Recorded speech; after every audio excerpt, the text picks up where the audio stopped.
Clash of Champions is over and done with, as well as the King of the Ring tournament that saw Baron Corbin win it. What's going to happen on SmackDown? Will Luke Harper explain his actions at Clash of Champions? Will Daniel Bryan turn? Join us now as Wrestlelamia looks at the SmackDown Live recap for the 17 September 2019 edition, and the latest wrestling news, including how well did Raw do this week, a superstar being buried by Vince McMahon, a superstar back on the rise, the AEW Tag Team Championship tournament takes shape, Vince McMahon missing in action, Banks' behind update, Sasha Banks and Alexa Bliss heat, the Hardys' WWE future, and Baron Corbin receiving threats.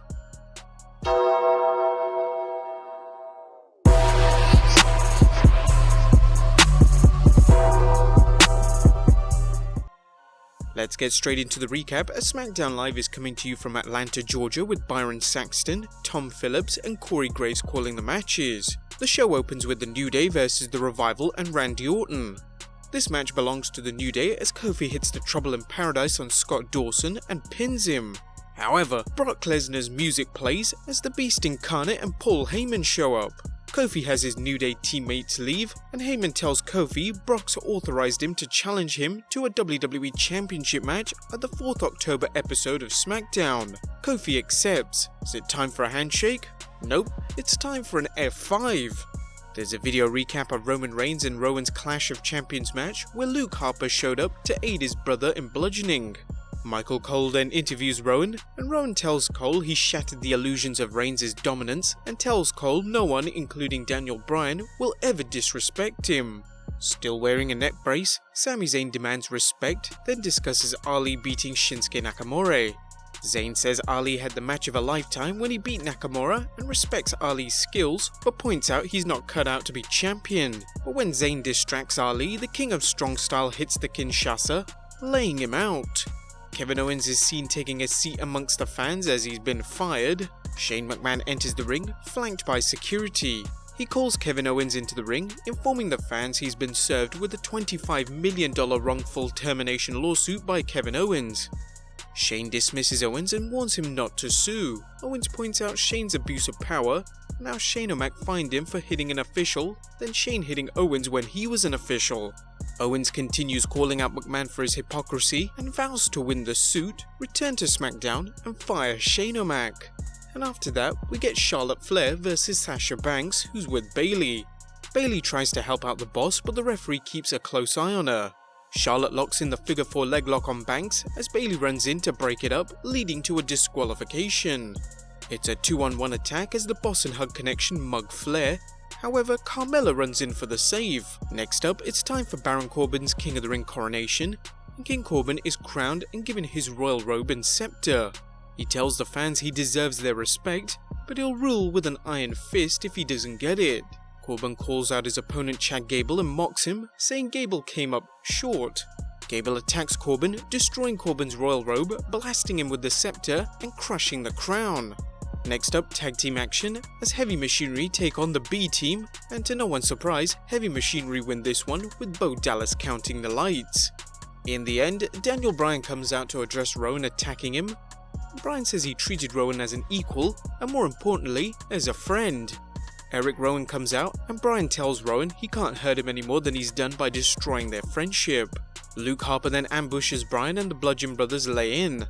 Roman Reigns comes in for the save, but he's soon beat down as the Bludgeon Brothers powerbomb the Big Dog into the ring post, beating up WWE security, double chokeslam Bryan through a table, and throw a chair at poor Tom Phillips as SmackDown closes out.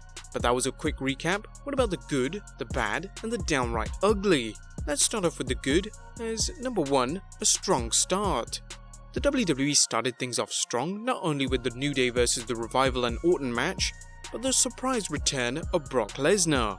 The fact that WWE will be airing Lesnar's first SmackDown televised match since 2004 tells you a lot about how they're looking at SmackDown's Fox premiere. Number 2, Corbin's coronation.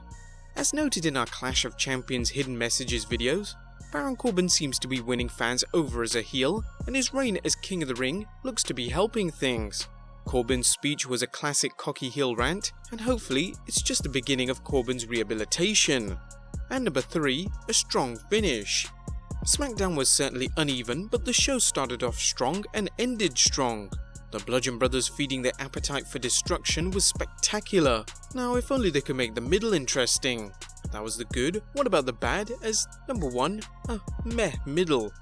SmackDown started off strong, but someone at Creative flipped a switch, failing to follow up on the show's momentum. While Eric Rowan's interview was surprisingly good, the rest of SmackDown's middle was uninspired, with even Charlotte and Sasha putting on a match well below their talent. Number 2. Kofi's kaput. Things are looking bleak for the Dreadlock Dynamo after a strong reign as WWE Champion. Kofi's looked good as a title holder, willing to face any opponent, and one who is tough as nails. Kofi has also been portrayed as someone who doesn't play the sap to traditional heel tactics, which is why he looked downright stupid falling for the F5 from Lesnar. It seems unlikely that WWE will have Lesnar put Kofi over as he did with Seth Rollins at SummerSlam, so I expect to see the end of Kofi Mania on 4th October. And number 3, did we tune into main event? Heavy Machinery vs the B-Team was the epitome of a throwaway match, something you really shouldn't be airing on what some are saying will be the WWE's flagship show when it moves to Fox. Again, like Raw, there was nothing too ugly about the show. Overall, it was a better showing than last week's show. Let's move on to the news, as the first story looks at the Raw ratings and whether it recovered. Monday Night Football's debut show did a number on Raw last week, killing it in the ratings. Thankfully for the WWE, the ratings weren't as bad. PW Insider's Dave Shearer reported, the 16th September edition of Raw brought in 2.272 million overnight viewers, up last week's 2.13 million overnight viewers. Even though Monday Night Football had a dog of a game, they did 11,797,000 overnight viewers. Raw may have benefited from being a post-pay-per-view show, but as noted in our Raw recap, it was a hot mess of a show. Next up, Vince McMahon has suddenly buried a WWE superstar.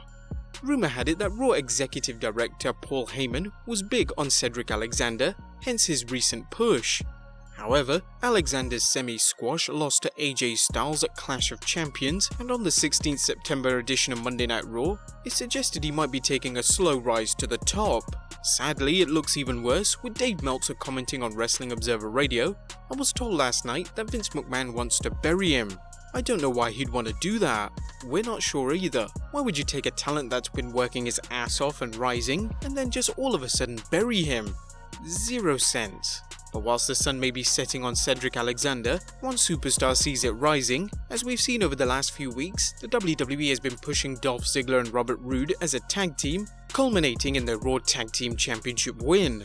Rumour has it the WWE is looking to push Robert Roode in particular, which may explain him pinning Seth Rollins for the tag titles at Clash of Champions. Next up, a little AEW news, as the AEW Tag Team Championship tournament is taking shape. All Elite Wrestling released the bracket for its tag team tournament. Recall that AEW is holding a 7-team tournament, which will end on the 30th October edition of AEW's upcoming TNT show. Back to WWE, as Vince McMahon has been missing in action.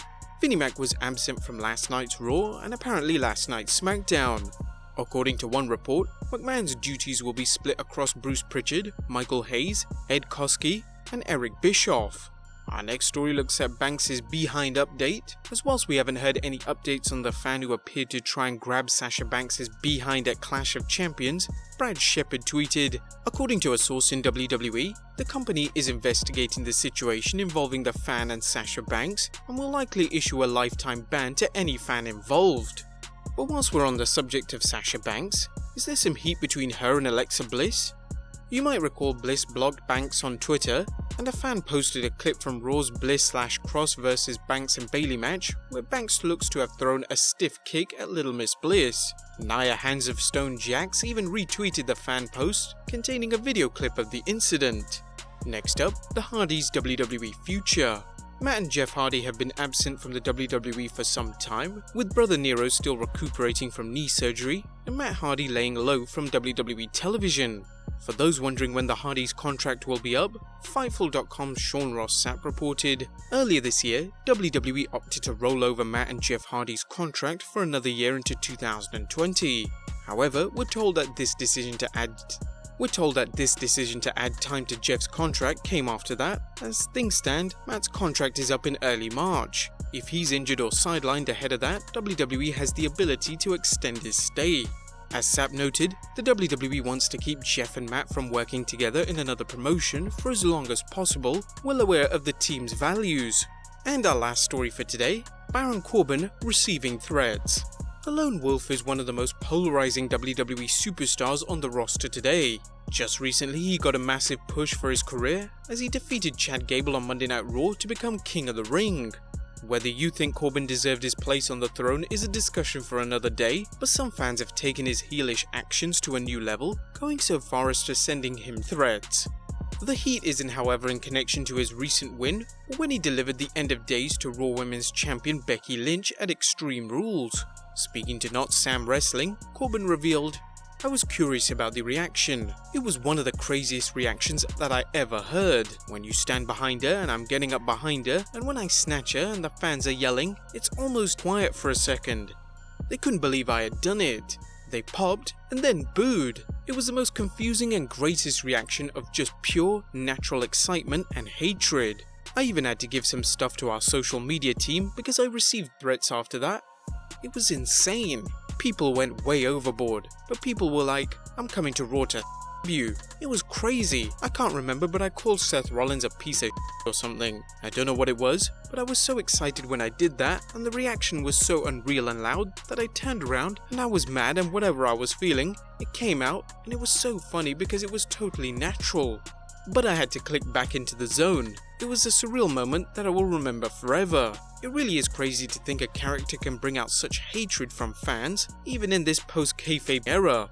But there you have it guys, the SmackDown recap for the 17th September 2019 edition, and the latest wrestling news. Do you think Corbin deserves threats over his character? Let us know in the comments down below, subscribe if you haven't already, follow us on Instagram and Twitter, and I'll see you next time with some more wrestling content.